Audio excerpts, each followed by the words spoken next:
Well, Houston, we've been through a lot together. We started in radio 60 years ago. It was such a great gig, my father cautioned me against going into this thing called television, but we did it, and we had a pretty good run. We even went from black and white to color TV, then to high definition. I keep hearing about streaming and digital, and, well, it's a chance to reconnect with my friends and viewers and share stories from our times together throughout these last 6 decades. What do you say, Houston? Let's do this. Hello, friends. I'm Dave Ward, and welcome to Dave Ward and Friends, a series of casual conversations with people I have met and friends I have made over my 60 years of radio and television news broadcasting in Houston. And today I am so excited. I have with me a true Texas lady who was my co-anchor on Channel 13 for a number of years, Shara Fryer. Shara, how are you doing? I want to cry when I hear, ooh, I just banged my microphone. I want to cry. I have not heard you in person say, hello, friends. In so long, it gets me all emotional. Heard it every day for 27 years. Well, that's a long time. That's a number of years. we're both Texas people. You're a beautiful Texas lady from Hallettsville. I am. And I'm a worthless Texas bum from Huntsville. But we're both true Texans. And how did you get to Houston? What brought you to Houston?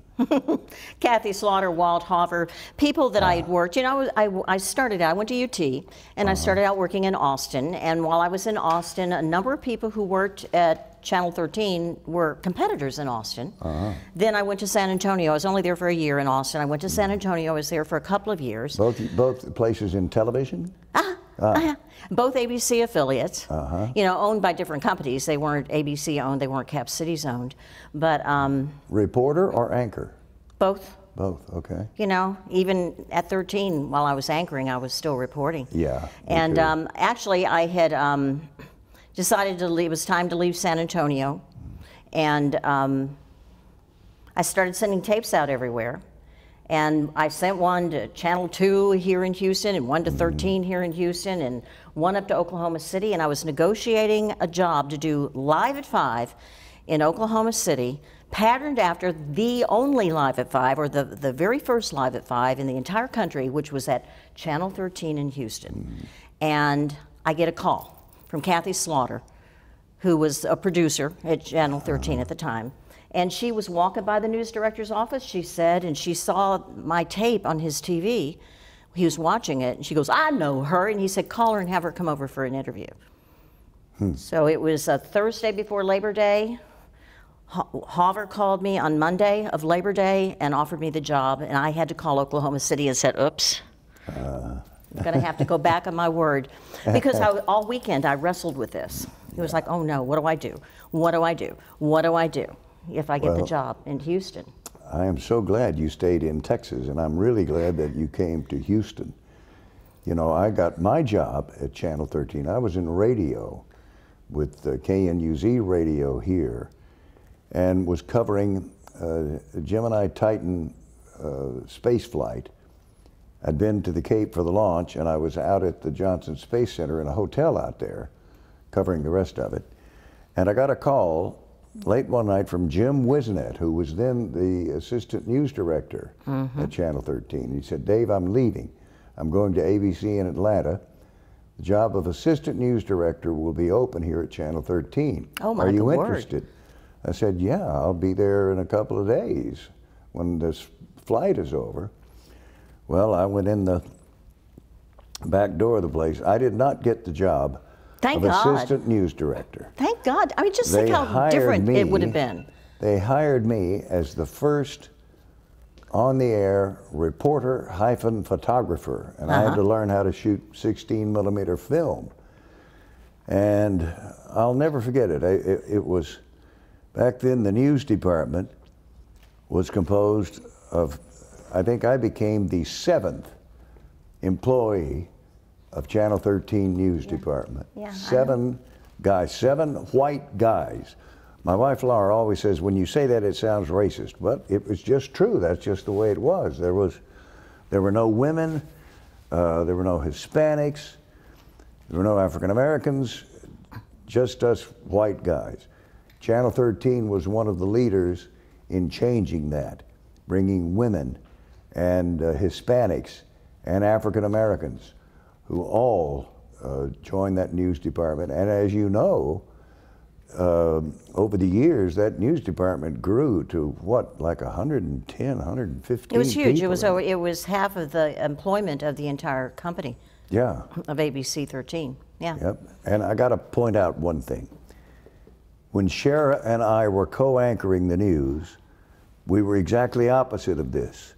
She was on my left, I was on her right, and Marvin Zindler was usually on the other side. Marvin Zindler was there. I was in between the two of you. Yeah. You know, and so you were always screen left as people looked at the TV. There was Dave Ward, the God anchorman, you know, and I was there in the middle, and then there was Marvin, and I was on Marvin's right-hand side, and I always laughed. I said, well, I sit between Dave Ward, who is God when it comes to anchoring. He's got the voice of God. And then I sit on the right hand of the man who thinks he's God, being Marvin Zindler. I mean, what are the odds, you know, that a girl from Hallettsville would make her way to Houston, Texas, and let me tell you when this was. I was a 20-something, and I'm not going to give you my age, but I walked in the fall of 1980. We had 2 Houstonians running for the presidency. John Connally, who got 1 electoral vote in South Carolina in the primary, and George H.W. Bush, 41, who ended up becoming vice president to Ronald Reagan, who got the nomination that year. Within months, the shuttle was launching. On inauguration day of Ronald Reagan, hostages were released, came back home, and I'm out at the airport with then Maureen. Do you remember Maureen, who worked with us? What was her last name? Zimmerman.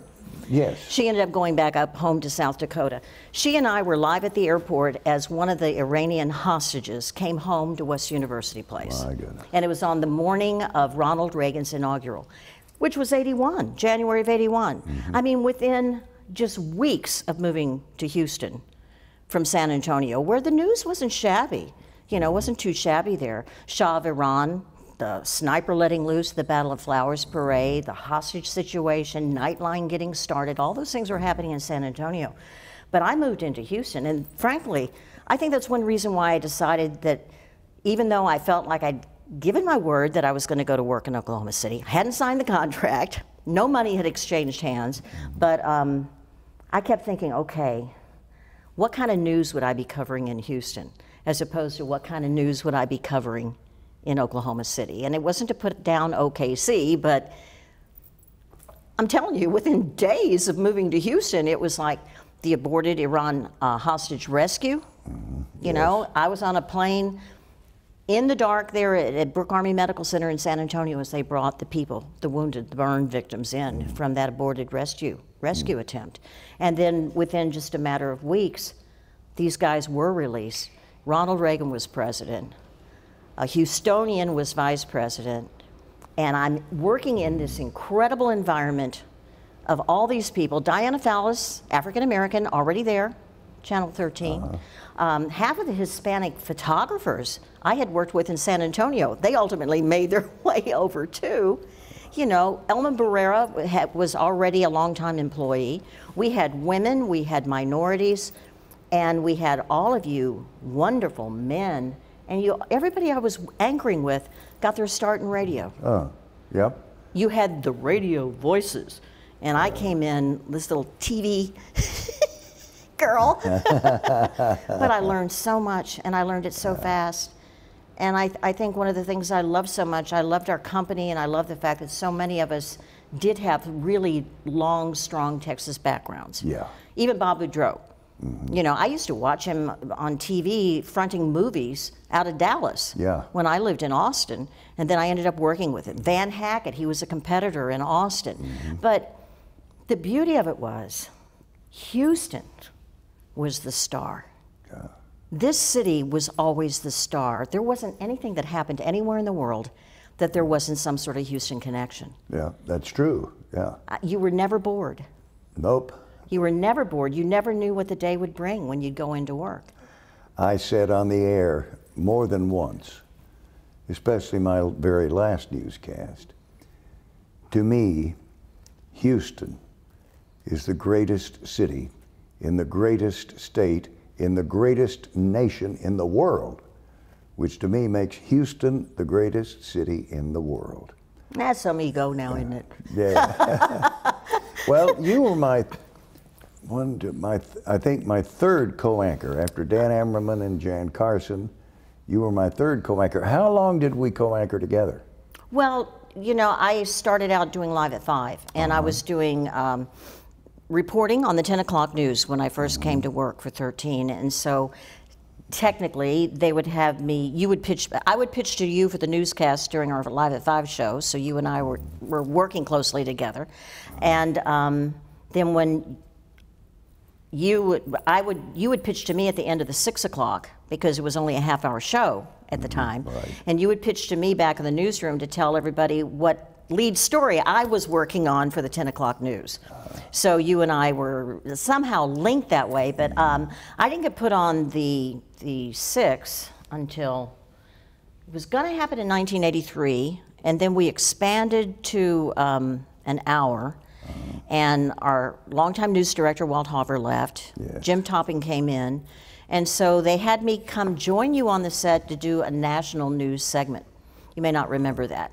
I wasn't bona fide your co-anchor, but I would come out sometime after the first cast, and I would do like a 5 or 10, or, you know, like Marvin would come out, or Bob Allen would come out and do sports. Ed would do weather. I did the national news blocks. So it sort of tied in. I was still anchoring Live at 5, and I would come out and join you for the national news of the day that I would deliver as an anchor of sorts with you. And then about 85, 86, it was at 1986, they put me on as your full-fledged co-anchor at 6, but you still did the 10 alone, you know. And how long were we co-anchoring on the 6? From 1986 until I left.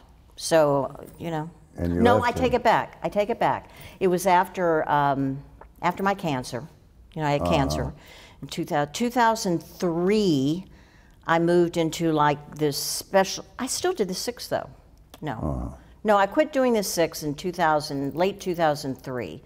And I started doing special reports. That's when I went to Israel. That's when I went to England to do the Princess Di and the aftermath of their terror attack.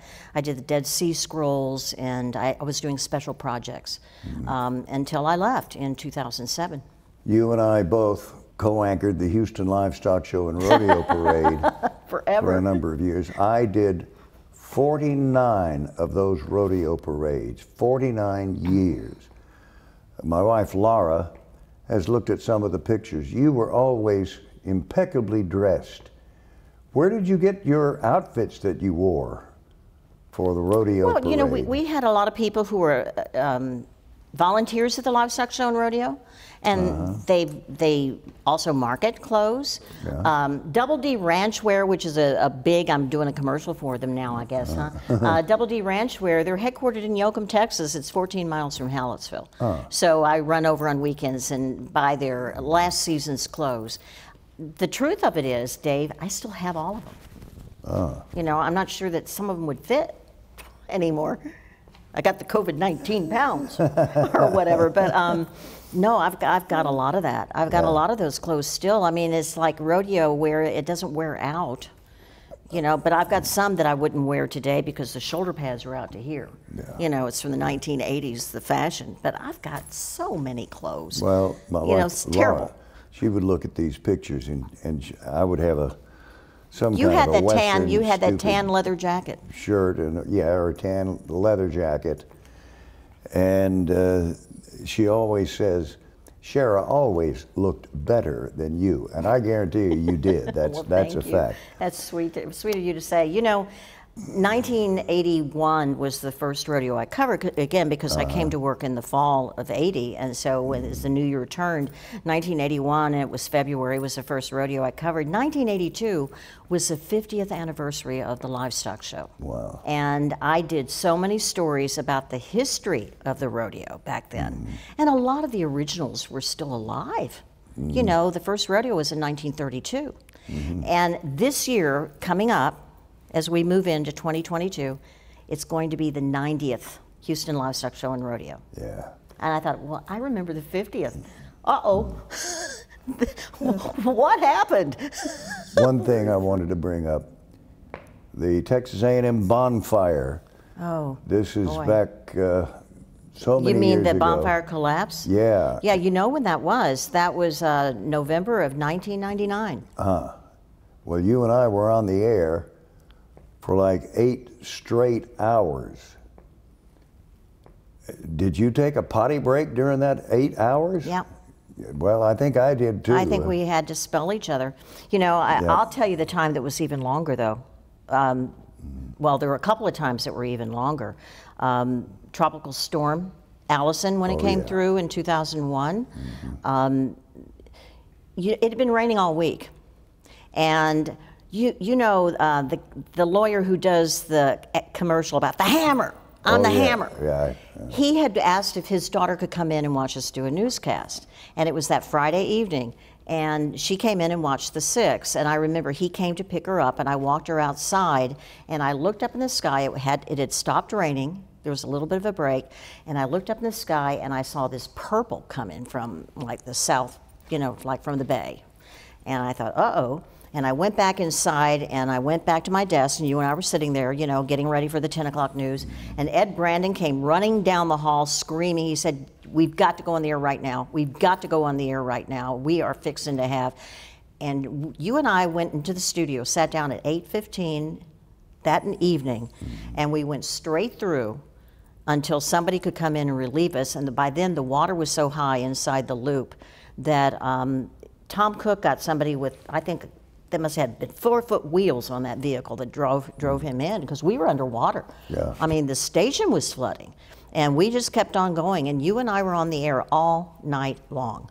Yeah. And I didn't drink coffee, you know, and that was before you had a whole lot of vending. Well, you had vending machines, but I mean, it was just kind of crazy. I was living on soft drinks for the caffeine in them.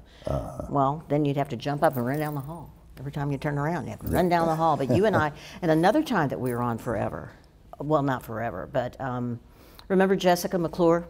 Yes. The little girl Baby who fell down the Jessica. well in Midland. Yes. That had to have been, I don't know, mid-'80s, 85, 86, because we had a satellite truck. Yep. And we had just gotten the satellite truck. It was right after the Challenger disaster, because we had, our truck, our live truck, when the Challenger disaster happened, we had bought the truck. I had been flown to DC to do the Kennedy Center. The Houston Ballet was performing at the Kennedy Center.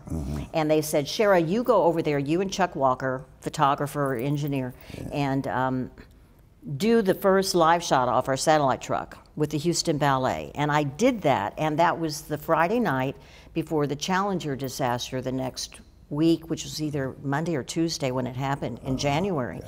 And it was shortly after that we had our satellite truck finally here. We didn't have it for the Challenger because it was still being driven from the East Coast into Houston. And it was shortly after that, and I remember do you remember how I almost had it? I came to blows with Nancy Cope, our executive producer, in the newsroom, because that little girl was down that well, and we had no way to get live photos out of Midland, Texas. Right. I mean, and it was such a long drive, and how are we going to cover it? And I said, "We've got to send the satellite truck right now." And I'm jumping up and down. I'm just like, "You got to roll it, you got to roll it."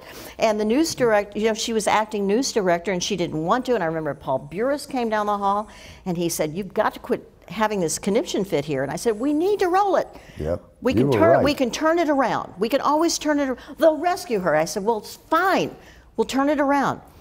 Well, we ended up, she wasn't rescued. We were the only satellite truck there. ABC was using us. We had 2 pathways on that satellite truck. we had people who were buying time or borrowing time from us from Australia, from that satellite truck that was there. And you and I were on the air while it was about 8 o'clock in the evening. We just didn't stop our 6 o'clock news. We blowed through all of our major programming.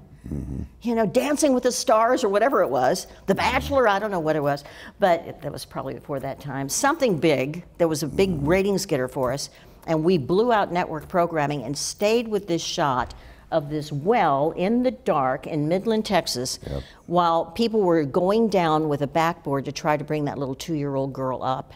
And we didn't know whether she was going to be alive or not. We didn't know what to do. We didn't know, we can't be live if they bring up a dead child. What are we going to do? And when we got the word that, yes, she was alive, it was just like, hallelujah, she's alive.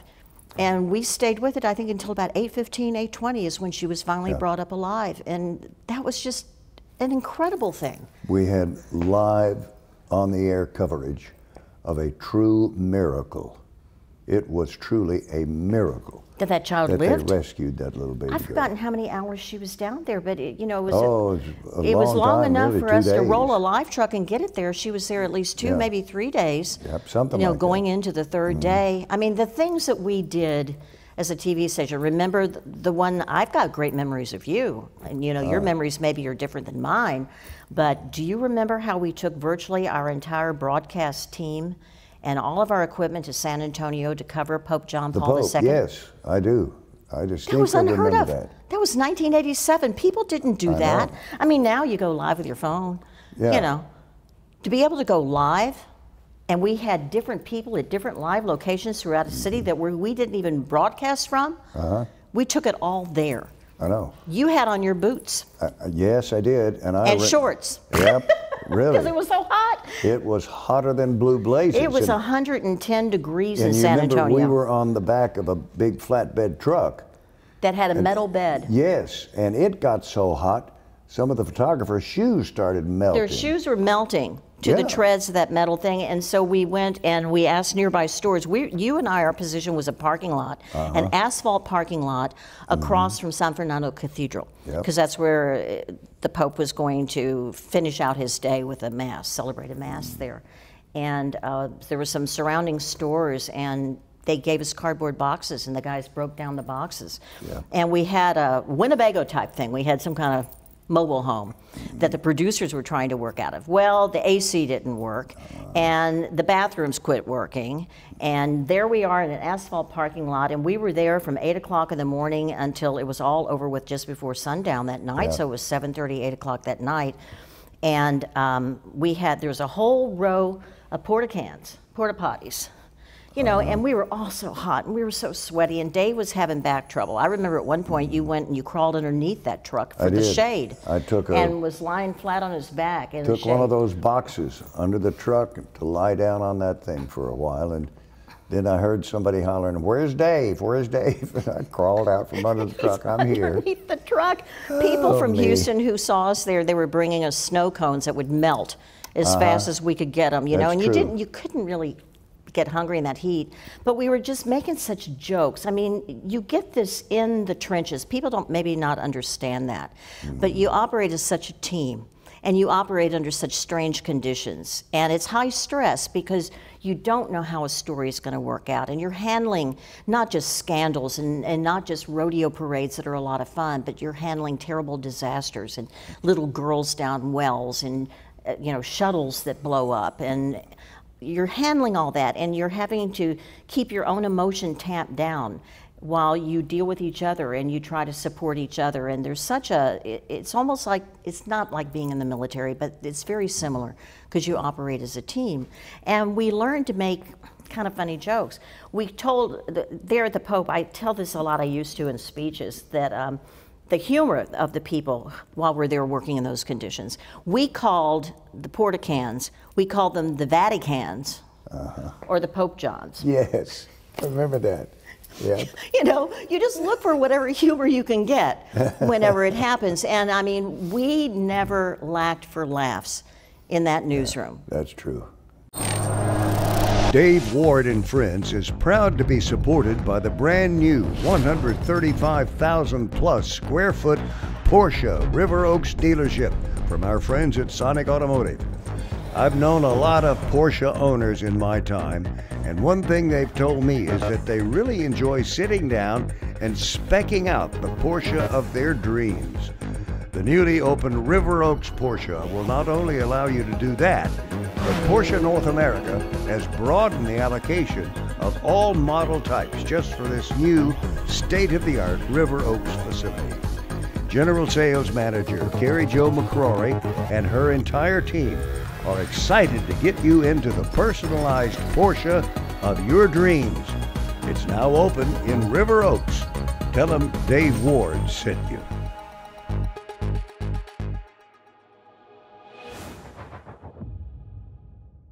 I have to ask you about one of your memories. When Walt Hoover was there, hunker down.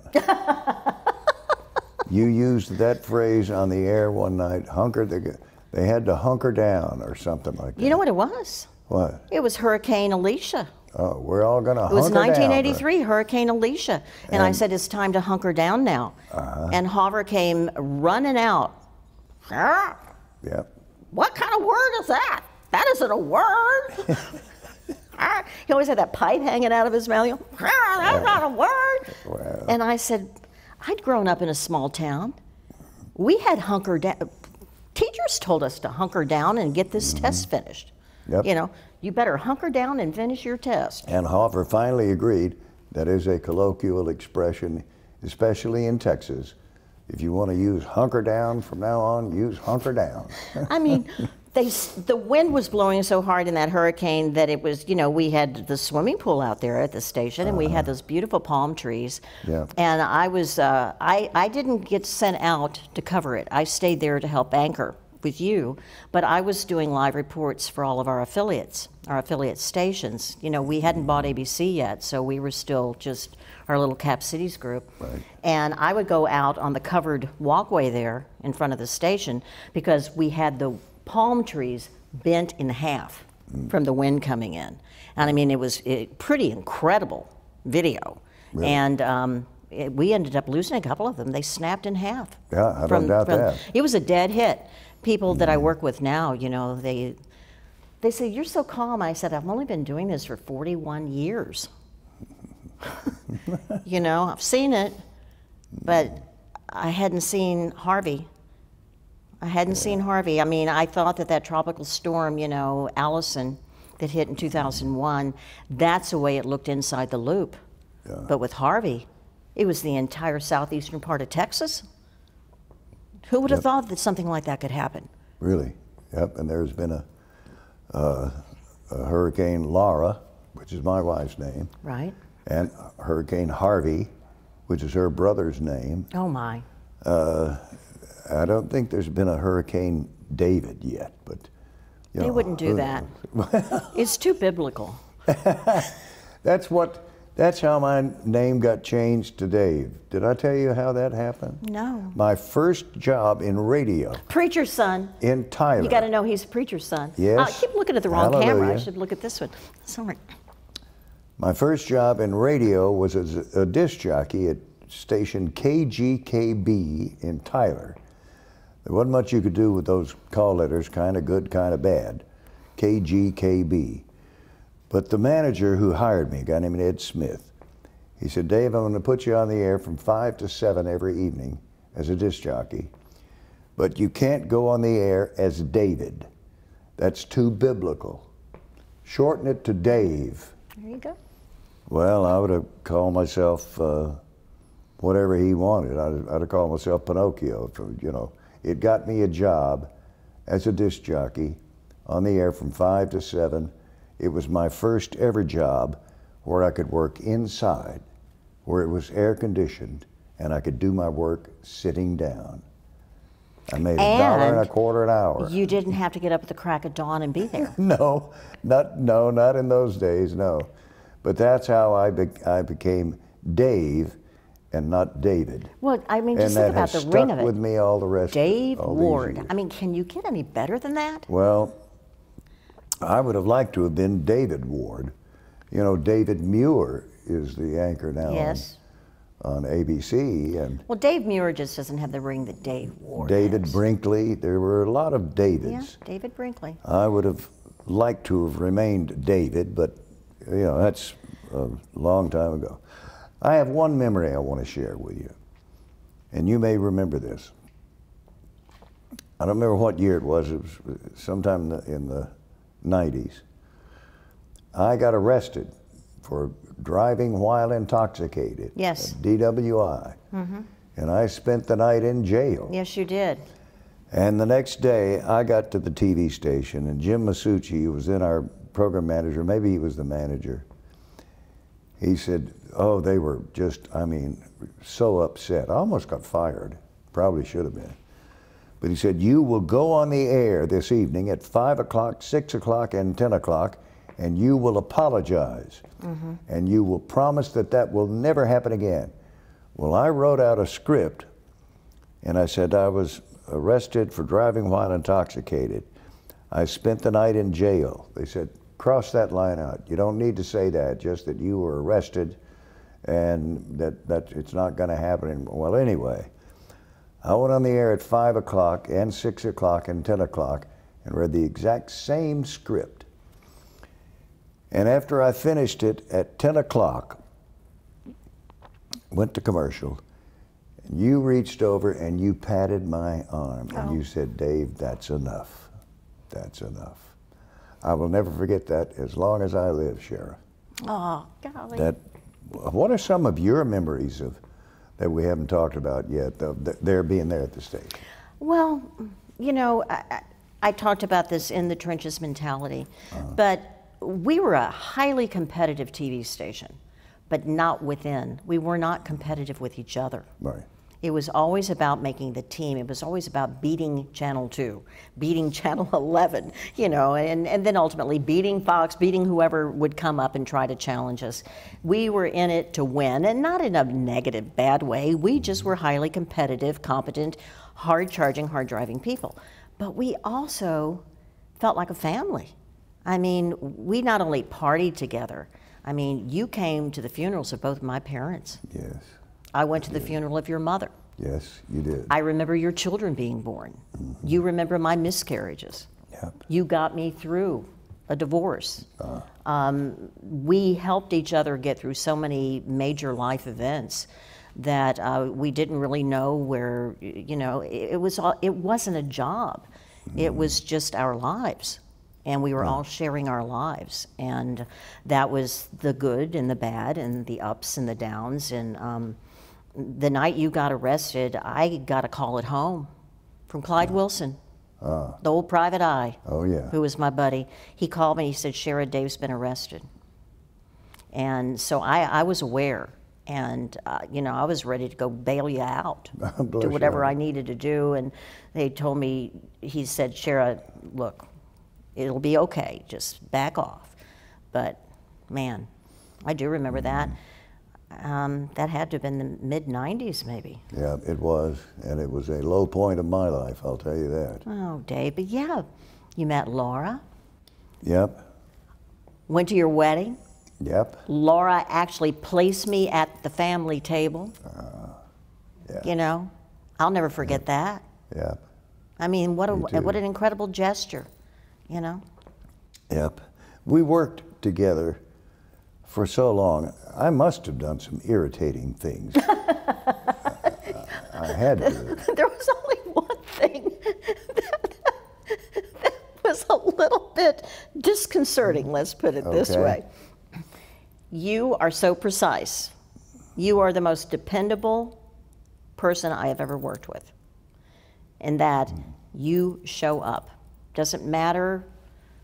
I'd hear your whistle coming down the hall, and you would be in place on the set 10 minutes before we hit, just like you were supposed to.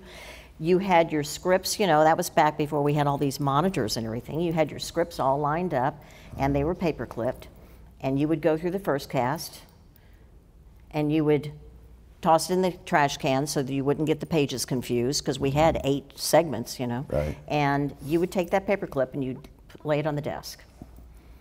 Then we'd finish the second cast, and you would place the second paper clip exactly lined up And I could look over there, and this was every day. It never varied.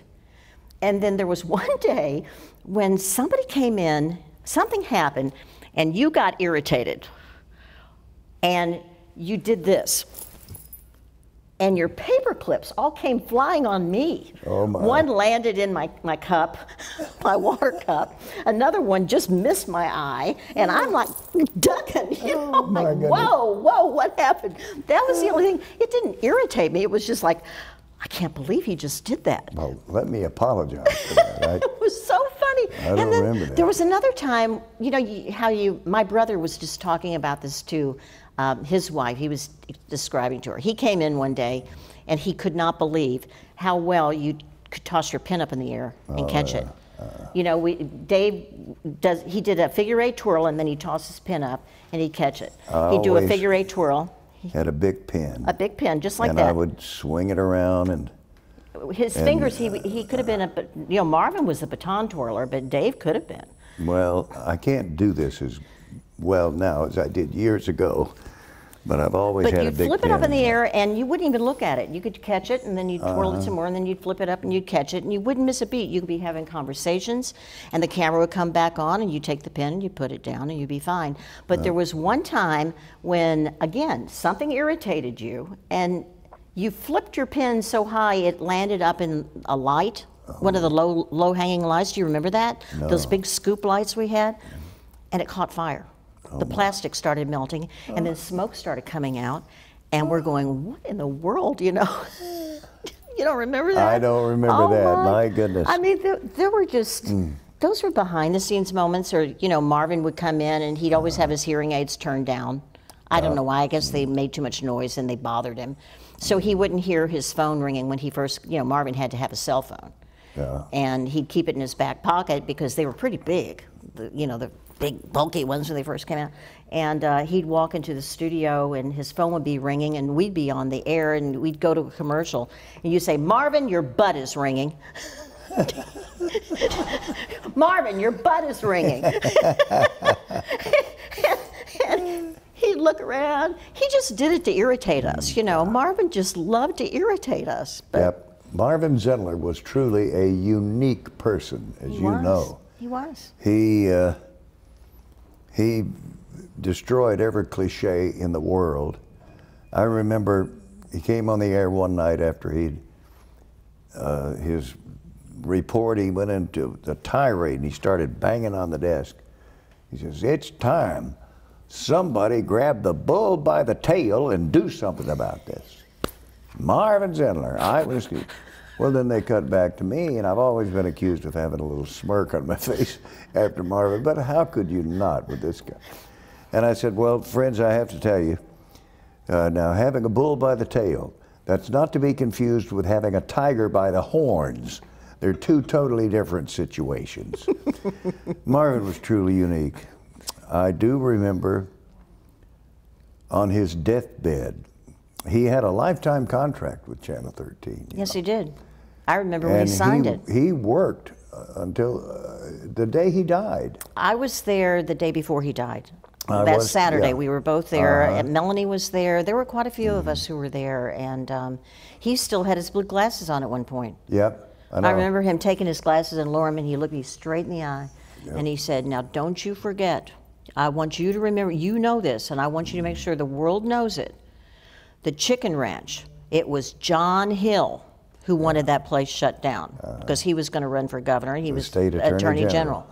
John Hill, it was John Hill. And I said, yes, sir. Yes, Marvin, you're the boss. And he had a pacemaker. Is that what it called? A defibrillator in his chest, implanted.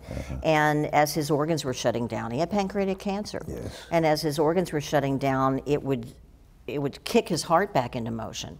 And the doctor came in that Saturday when we were there, and basically to say, Marvin, and I just remember the last time I saw Marvin, it was like he just said, they want to turn off, and he didn't know what to call it. He couldn't say defibrillator. He called it something else. They want to turn off my dryer or whatever. I mean, he had such a crazy name for it. And he said, it kicks like a mule every time. It shocks my heart again. And he said, so I told him, okay, we'll just turn it off. And that was the way he was telling me goodbye. And I said, Marvin, you're the man, you know. Yep.